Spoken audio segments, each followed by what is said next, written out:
सगळ्यांचं माझ्या यूट्यूब चॅनलमध्ये मनापासून स्वागत. तर आज आमच्याकडे बाया होत्या कामाला आणि त्यामुळे शेतातच होते आणि आता घरी आली आहे. आणि आल्यानंतर मग झाडून वगैरे घेतलं, मका थोडी भरडायला टाकली आणि आता देवाचा दिवा लावायला लागली आहे. संध्याकाळचा देवाचा दिवा लावून आता स्वयंपाकाला लागायचे.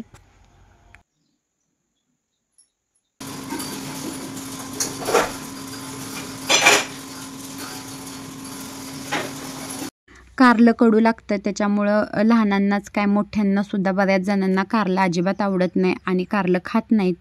रस्सा भाजी छान होते कारल्याची, सगळे मसाले वगैरे टाकून.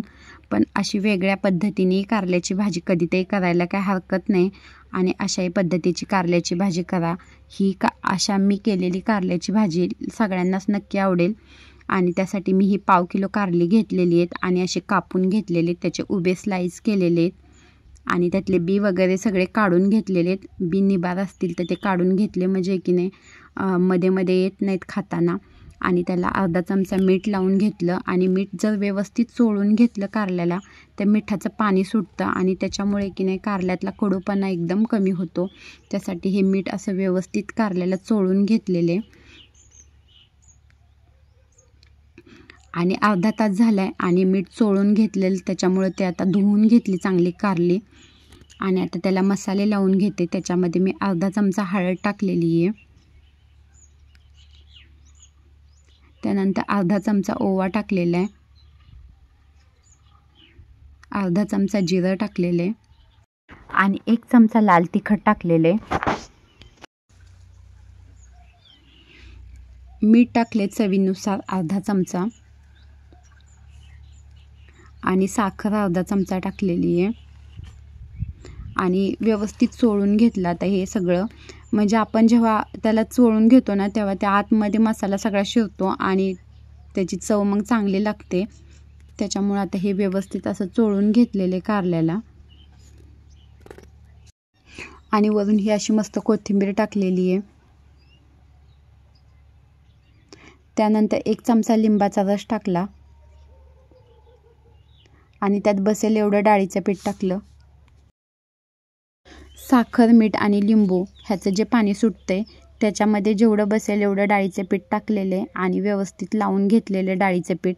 तुम्हाला जर पाहिजे असेल तर तुम्ही एकीने भज्यासारखंही कालवू शकता, म्हणजे जास्त डाळीचं पीठ लावू नये ना, भज्यासारखं तळूनही घेऊ शकता.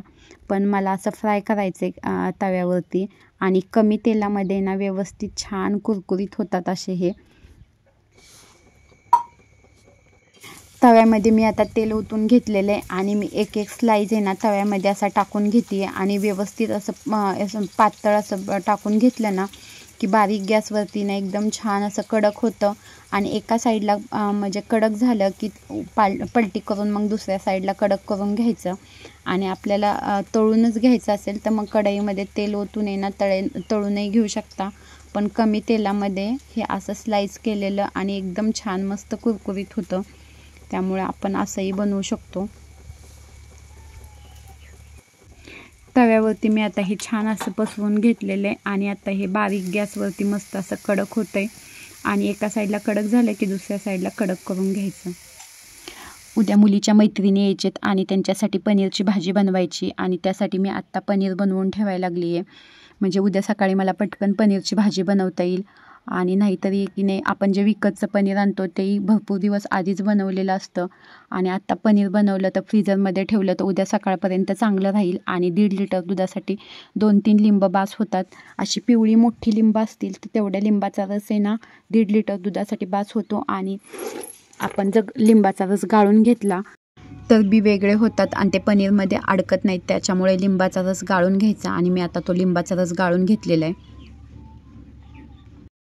आता ह्या उकळी आलेल्या दुधामध्ये मी लिंबाचा रस ओतून घेतलेला आहे आणि लिंबाचा रस ओतला की लगेच दूध फुटायला लागतं आणि पाणी वेगळं होतं. पाणी वरती येतं आणि फुटलेलं जे दूध असतं ना ते वेगळं होतं. आणि इकडं कारलंही कडक झालेलं आहे माझं. लिंबामुळे ना पाणी आणि पनीर वेगवेगळं होत असतं. आणि आता ते गाळून घेण्यासाठी आहे ना, आणि पनीर वेगळं करण्यासाठी मी आता हे गाळून घ्यायला लागली आहे. आणि मी ह्या कापडामध्ये की नाही इथं कुकरचा डबा ठेवला आहे आणि त्याच्यावरती कापड ठेवले, खाली एक ताट ठेवले आणि मी हे गाळून घ्यायला लागली आहे.